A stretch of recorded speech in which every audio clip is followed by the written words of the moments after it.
భయ్య దేవరా నేనైతే డిసప్పాయింటెడ్ కొంచెం. దేనికంటే చాలా మంది డైరెక్టర్లు ఈ మధ్య అందరూ పెద్ద డైరెక్టర్లు అని పేరు తెచ్చుకున్న వాళ్ళంతా పార్ట్ 1 పార్ట్ 2 చేస్తున్నారు కదా, మనం చేద్దామని సినిమాలు చేస్తున్నారు. ఈ మధ్య పార్ట్ 2 కోసం పార్ట్ 1ని చెడగొడుతున్నారు అనే ఫీలింగ్ అయితే నాకు అనిపించింది. స్టోరీ వాళ్ళు తీసుకున్న కాన్సెప్ట్ ఏదైతే ఉందో ఒకే పార్ట్లో చూపిస్తే ఆడియన్స్ కి బాగా కనెక్ట్ అవుతుంది, అర్థం అవుతుంది అనే ఫీలింగ్ ఉండేది. బట్ ఇప్పుడు ఏంటి, డబ్బుల కోసం చేస్తున్నారో లేకుంటే కలెక్షన్ చూపించడానికి చేస్తున్నారో తెలియట్లేదు. అందరూ పార్ట్ 1 పార్ట్ 2 చిన్న సినిమా కావచ్చు పెద్ద సినిమా కావచ్చు ప్రతిదీ పార్ట్ 1 పార్ట్ 2.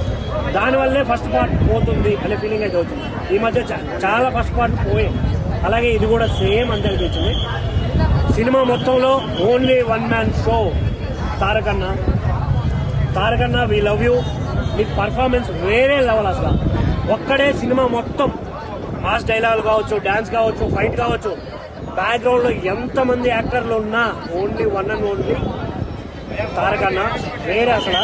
ఆ డైలాగ్స్ కావచ్చు, డాన్స్ స్టెప్పులు చాలా మంది ఏంటంటే వింటేజ్ తారకన్న కనబడతాడు ట్రైలర్ లో అన్నారు. అలా ఏం అనిపించలేదు. ఏదైతే మన RRR లో క్యారెక్టరైజేషన్ ఉందో సేమ్ సిమిలర్ గా అనిపించింది. ఫాదర్ క్యారెక్టర్ అలాగే అనిపించింది, కొడుకు క్యారెక్టర్ అలాగే అనిపించింది. ఇంకొకటి అనిరుద్, చాలా నెగిటివిటీ ఉంది అనిరుద్కి. తెలుగు అంటే లైట్ తీసుకుంటాడు, ఏం పెద్దగా పట్టించుకోడు అనే ఇది ఉంది చాలా మంది కదా. బట్ ఈ సినిమాతో మాత్రం చాలా బాగా చేశాడు, చాలా బాగా చేశాడు. ఆ మ్యూజిక్ కావచ్చు ఇదంతా చాలా నచ్చింది నాకైతే. ఎందుకంటే ఆ బ్యాక్గ్రౌండ్ స్కోర్ కి, ఆ డైలాగ్స్ కి ఏదైతే రావాలో ఆ ఎలివేషన్స్ ఇచ్చాడు. కొన్ని పోస్టర్స్ కి బాగాలేదు.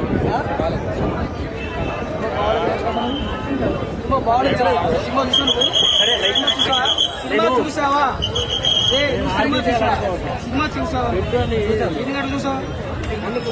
అంటే నేను నిద్ర చూడదు. సినిమా అయితే చాలా బాగుంది. సినిమా బాగుంది. ఇలాంటి వాడికి తెలుస్తుంది కానీ మాట్లాడుతున్నాను. నా ఫీలింగ్ అయితే అది.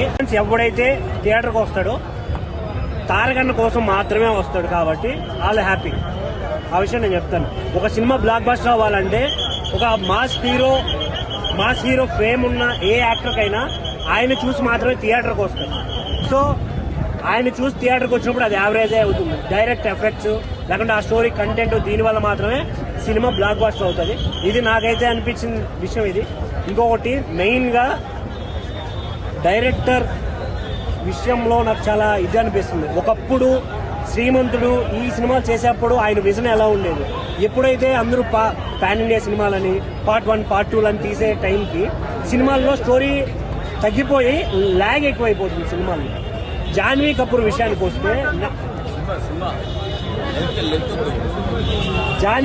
విషయానికి వస్తే నేనైతే అసలు చాలా డిసప్పాయింట్. అసలు ఒక తెలుగు అమ్మాయిలా కూడా కనిపించట్లేదు. ఆ డైలాగ్ వర్షన్స్ కావచ్చు, ఆమె ప్రెజెన్స్ కానీ థియేటర్ లో స్క్రీన్ పైన అలా కనిపించట్లేదు. డైలాగ్ మొత్తం తిప్పుకుంటున్నా 5 నిమిషాలు. అనసూయ వాయిస్ ఓవర్ అని కూడా అనిపించలేదు అసలు ఆ డైలాగ్స్ 2-3 ఉన్నాయి అక్క. అవి వినడానికి కూడా పెద్దగా ఏం అనిపించలేదు నాకైతే. ఓవరాల్ గా రాజమౌళి గారి శాపం మళ్ళీ ఎన్టీఆర్ గారికి తగిలింది అనే ఒక సాడ్ ఫీలింగ్ అయితే నాకు అనిపించింది. ఎందుకంటే రాజమౌళి గారితో తీసిన ప్రతి హీరో నెక్స్ట్ సినిమా ఫ్లాప్. వరుసగా ఎన్ని హిట్లు అయితే కొట్టారో తర్వాత వచ్చిన అన్ని సినిమాలు ఫ్లాపే. మీరు కావాలంటే హిస్టరీ చెక్ చేసుకోండి. నాకు అది ఒక్కటి బాధేస్తుంది. ఎందుకంటే రాజమౌళి గారి విజన్, ఆయన చూపించే విధానం వేరే లెవెల్ ఉంటుంది. బట్ వీళ్ళు దాన్ని తగ్గియడం వల్ల వీళ్ళకున్న ఫేమ్ తగ్గిపోతుందేమనే ఫీల్ వచ్చింది. Thank you. అయితే రాజమౌళి అన్న అంటున్నావు కదా, రాజమౌళి గారి శాపం అని దాన్ని ఎట్లా చూడాలి అసలు అదే అర్థం కావట్లేదు అక్క. ఇప్పుడు మన మగధీర తర్వాత ఆరెంజ్ బిగ్గెస్ట్ అట్టర్ ఫ్లాప్ అది. అలా చెప్పుకుంటా పోతే చాలా సినిమాలు ఉన్నాయి. అందులో ఇప్పుడు అంటే ఇది not a flop. Visual wise కావచ్చు, ఎన్టీఆర్ గారి యాక్టింగ్ వైజ్ కావచ్చు, సాంగ్స్ వైజ్ కావచ్చు, చాలా బాగుంది. వాళ్ళు ఏదైతే వాటర్లో సముద్రంలో ఏదైతే ఎర్ర సముద్రంలో ఏదైతే చేశారో ఆ సీక్వెన్సెస్ అన్ని ఎర్రగా తీశారు. వేరే లెవెల్. నేనైతే చాలా ఎంజాయ్ చేశాను. బట్ కాకపోతే చాలా లాగారు. 3 hours సినిమా ఉండే అంత ఏముంది సినిమాలో అనే ఫీలింగ్ అయితే వచ్చింది. ఒకప్పుడు తారకన్న సినిమా అంటే ప్రతి ఒక్క ఫ్యాను విజిల్స్ గోల ముందు పోయేది. బట్ ఈ సినిమాలో ఎంట్రీకి ఎప్పుడైతే ఎన్టీఆర్ గారు సాంగ్స్ ఎప్పుడైతే వస్తాయో అవి. ఇంకొకటి మెయిన్ గా దావూదీ సాంగ్ సినిమాలో లేదు భయ్యా. నేనైతే చాలా డిసప్పాయింటెడ్. చాలా అంటే చాలా. లాస్ట్ లో ఒక చిన్న ట్విస్ట్ ఇస్తారు, సెకండ్ పార్ట్ కి లీడ్ అని ఆయన అనుకుంటున్నారు, బట్ అది నాకేమో స్పాయిలర్ లా అనిపించింది సినిమా మొత్తానికి. Thank you.